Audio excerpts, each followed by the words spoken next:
미국 축구 사상 최초로 두 팔이 없는 미식 축구 선수가 탄생했습니다. 그의 이름은 로니 웨스트. 그는 어머니의 약물 복용으로 태어날 때부터 두 팔이 없었습니다.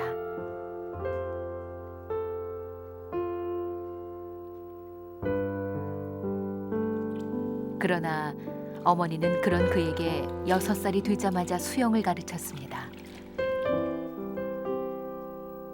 못하겠어요. 너무 어려워요.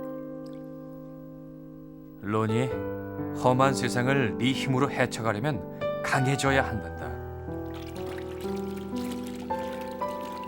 살아내기 위한, 강해지기 위한 자기와의 끝없는 싸움. 그야말로 뼈를 깎는 노력 끝에 그는 꿈에 그리던 미식 축구 선수가 됐습니다.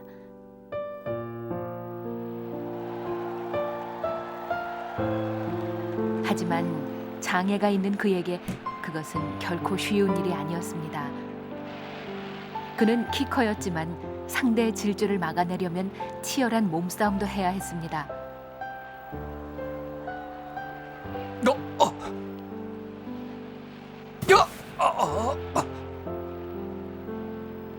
무엇보다 그를 괴롭힌 것은 팔이 없는 장애인을 선수로 내세웠다는 상대 선수들의 비난이었습니다.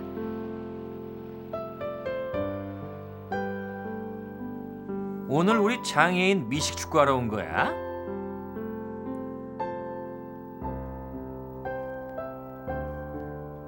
그러게, 지금 우리랑 게임을 하자는 건지 장난을 치자는 건지 정말 모르겠군.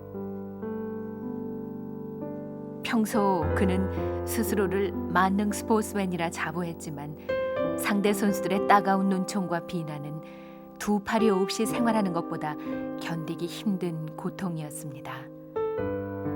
그때마다 주저앉으려는 그를 일으킨 건 동료들과 코치의 따뜻한 손이었습니다. 로니, 힘내. 자네 곁엔 우리가 있잖아.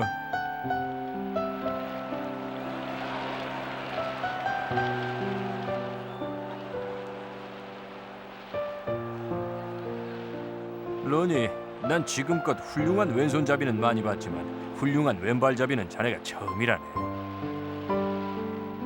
자네의 왼발은 우리 팀의 희망이야. 그 사실 잊지 말게.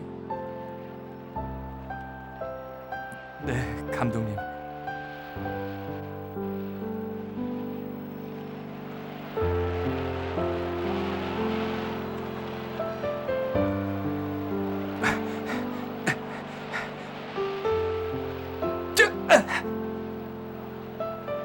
동료들의 끝없는 신뢰와 격려는 그의 마음에 보이지 않는 팔을 달아주었고 난 할 수 있어.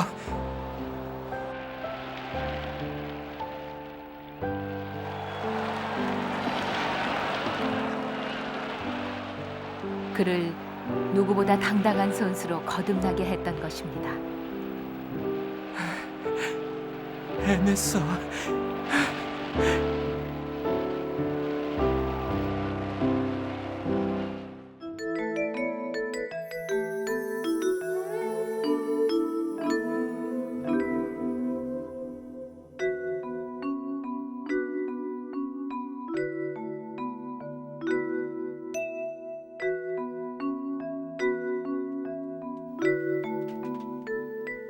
오랜 옛날 한 부족을 훌륭하게 이끌어온 추장이 있었습니다. 하지만 그의 용맹도 세월 앞에선 맥없이 사그라져 병을 얻고 말았습니다. 이제 어떡하죠? 아무래도 때가 된 것 같소. 늙은 추장은 자신의 운명을 예감한 듯 그렇게 희망을 접은 채 날로 쇠약해져 갔고 앞으로 어찌해야 한단 말인가? 부족의 앞날에 대한 걱정은 병마보다 더 아프게 그의 가슴을 후벼 팠습니다.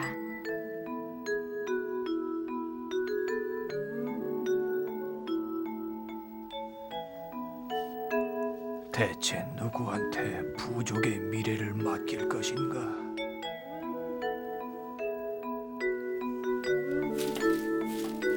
지혜를 주소서. 지혜를 주소서.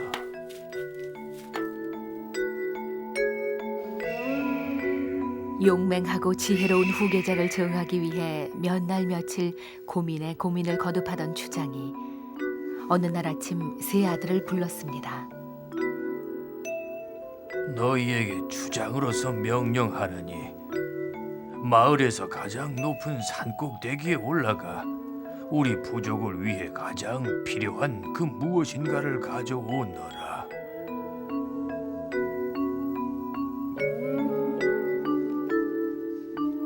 세 아들은 저마다 산으로 올라갔습니다. 날이 저물자 세 아들은 저마다 무언가를 가지고 마을로 돌아왔습니다.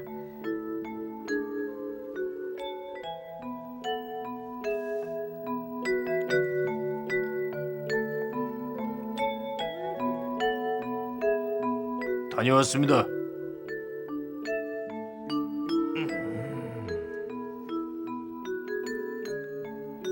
첫째 아들이 자랑스런 표정으로 귀한 산약초를 꺼내 보였습니다.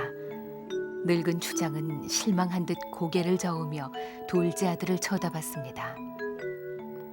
저는 온 산을 뒤져 멧돼지를 잡아왔습니다.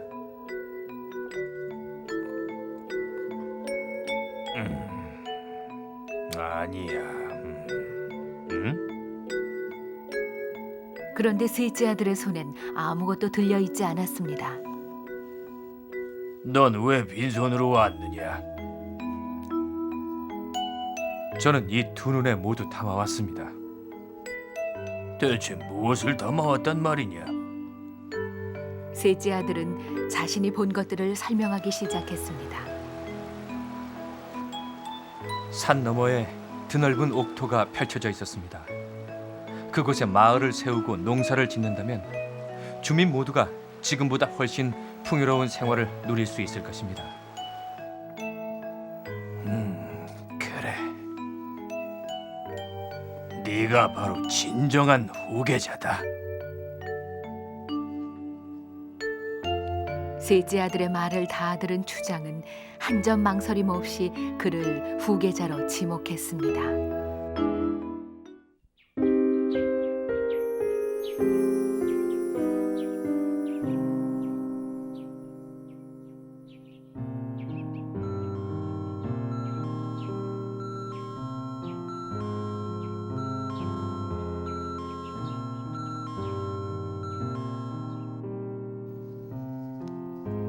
고등학교 때 우리 반엔 지독한 말썽꾼이 있었습니다.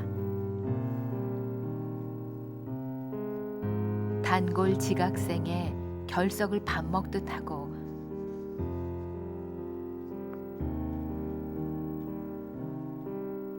화장실에 숨어 담배 피우기, 마음에 들지 않는 애들 골라 때리기.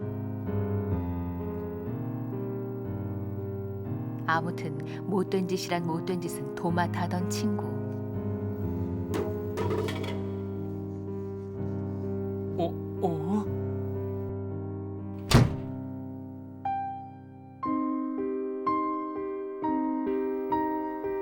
그러던 어느 날 알 수 없는 일이 생겼습니다. 만년 지각생이 웬일로 제 시간에 등교를 다한 것입니다.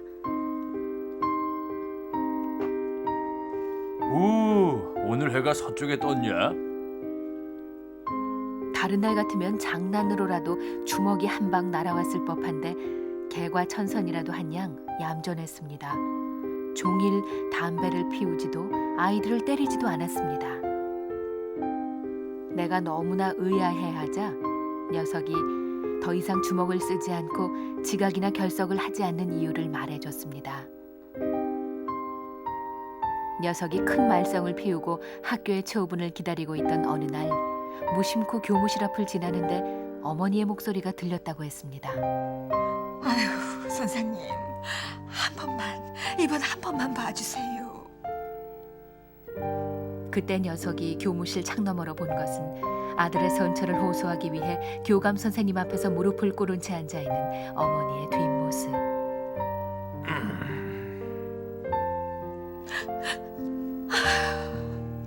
선생님.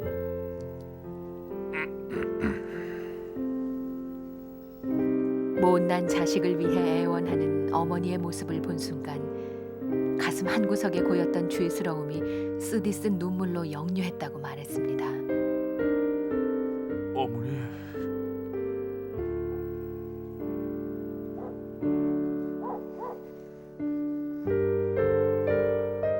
그날 밤 어머니는 갈라지고 부르튼 손으로 아들의 손을 꼭 잡고 말했습니다. 때리지 말고 차라리 맞아라. 어떻게든 학교는 맞춰야지. 못 배우면 평생 안 된다. 당신이 배우지 못해 아들을 허투루 살게 했다고 어머니는 자책하셨고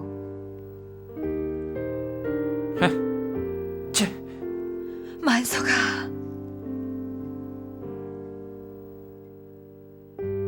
어머니의 그 간절한 애원 끝에 녀석은 눈물을 삼키며 그러겠노라 약속했던 것입니다.